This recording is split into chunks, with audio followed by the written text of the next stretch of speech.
after that rally began. Let's listen to the governor and law enforcement. Good afternoon. I'm Pennsylvania Governor Josh Shapiro, and I'm honored every single day to represent the good people of Pennsylvania. I'm honored to be here today in Butler Township, a wonderful community, a community where people love one another, respect one another. And unfortunately, last night had to deal with tragedy in their neighborhood. I've just come from a briefing with the FBI and the Pennsylvania State Police. And I'm joined today, of course, by Colonel Christopher Paris of the Pennsylvania State Police. Law enforcement will have more to share throughout the day, but I'd like to make a few comments separate from the ongoing investigation. First and foremost, the assassination attempt on the former president, Donald Trump, last night was absolutely unacceptable and tragic.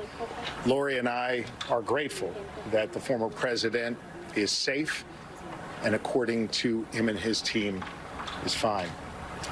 It's also important to note that last night, 3 of our fellow Pennsylvanians were shot, 1 fatally and 2 in critical condition. I've just spent time speaking to the families, and I want to offer my prayers and the prayers of all 13 million Pennsylvanians for the 2 at this time. We lost a fellow Pennsylvanian last night, Corey Comperatore.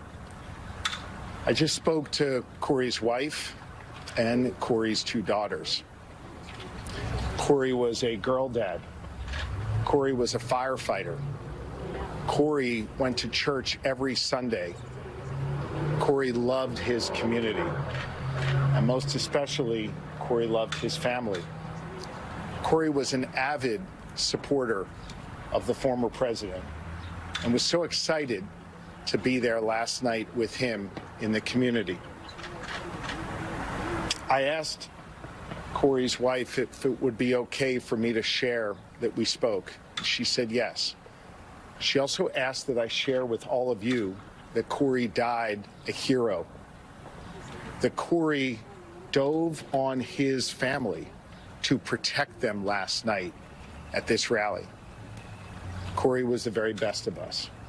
May his memory be a blessing. Last night was shocking for this community and for this Commonwealth, and I know for this country. Political disagreements can never, ever be addressed through violence. Disagreements are okay, but we need to use a peaceful political process to settle those differences. This is a moment where all leaders have a responsibility to speak and act with moral clarity, where all leaders need to take down the temperature and rise above the hateful rhetoric that exists and search for a better, brighter future for this nation. It's the work that I try to do every day here in the Commonwealth of Pennsylvania, and that's the work that falls to each and every American right now. And so I ask that you join me in prayer for the 2 Pennsylvanians who are in critical condition, that we continue to wish for a full and speedy recovery and pray for the former president, and that the Comperatore family remains in our thoughts and prayers. They have some very challenging times ahead of them. They will have an empty seat at the dinner table for the rest of their lives. But we need to make sure that Corey's memory is forever a blessing. And here in Pennsylvania, we will see to it that that is the case. And with that, I'll be happy to try and take a few of your questions. Governor, a lot of folks are starting to ask the tough question about whether that building that the shooter accessed should have been secured. Should it have been secured? And did the Pennsylvania State Police have any responsibility to have secured it? I'm not going to get into any questions answer any questions regarding the ongoing investigation. I trust that the FBI and the Pennsylvania State Police will keep you posted throughout the day and in the days ahead as to their investigation. Governor, there were some concerning items that the police had found in the suspect's vehicle. Do you have any update on those? And are you confident at this point the threat is over, that he acted alone and that the public is in fact safe? The investigation is ongoing, and law enforcement will update you on the status of their investigation throughout the day. Can you share any more about your communications with former President Donald Trump or his team? I have not spoken directly to the former president. I have wished him well. I think multiple times last evening through statements Lori and I have. The people of Pennsylvania, I know, were praying for him. And again, according to his team and himself, it seems as though he will be fine, obviously, relatively speaking. And we're glad to see that. Violence is never acceptable. I should also let you know that I did speak to President Biden. He called me last night to make sure that here in the Commonwealth we had all the resources we needed. I assured him that we did. At the time, he had yet to speak to President Trump. I think they connected later in the evening, and he wanted me to know that he was trying to reach out to the former president. I think that that was the honorable and right thing to do, and I'm glad that President Biden did that. We have no unmet needs at this time, and we're working in concert with our federal partners, and I let the president know that. Governor, have you talked to the families of those two who were critically injured, and do you have an update on their condition? I spoke to the family of one of them, and the other left a detailed message, and I'm not going to get into their status. That'll be shared by the Pennsylvania State Police and or the family later today. Governor, will you be asking for flags to be flown and passed out across the state, and also knowing that this is going to be a really contentious, even more so, a battleground state for the rest of imposing what would your message... I just missed the last part of what she said. No problem.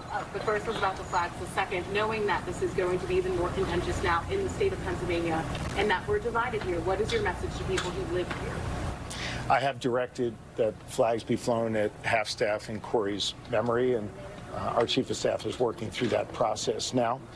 My message to all Pennsylvanians, my message to all Americans is to be firm in your beliefs, to believe what you believe, to advocate for what you believe, and to be engaged in the political and civic process, but to always do so peacefully.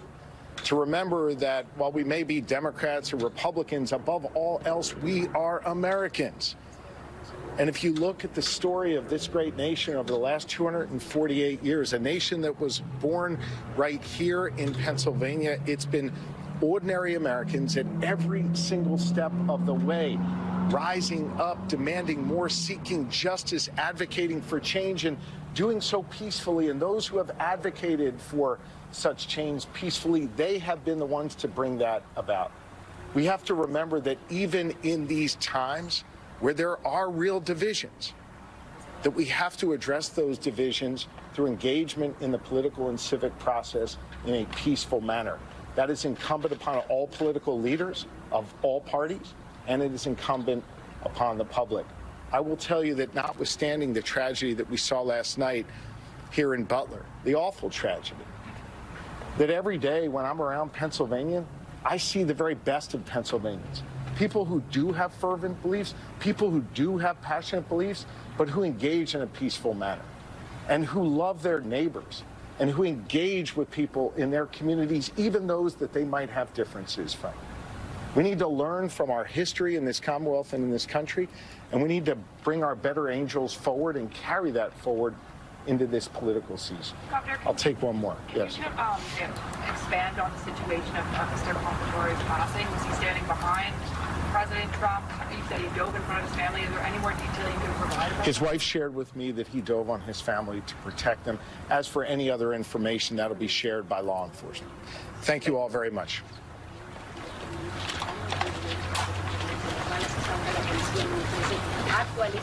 Governor Josh Shapiro of Pennsylvania addressing reporters there in Butler Township.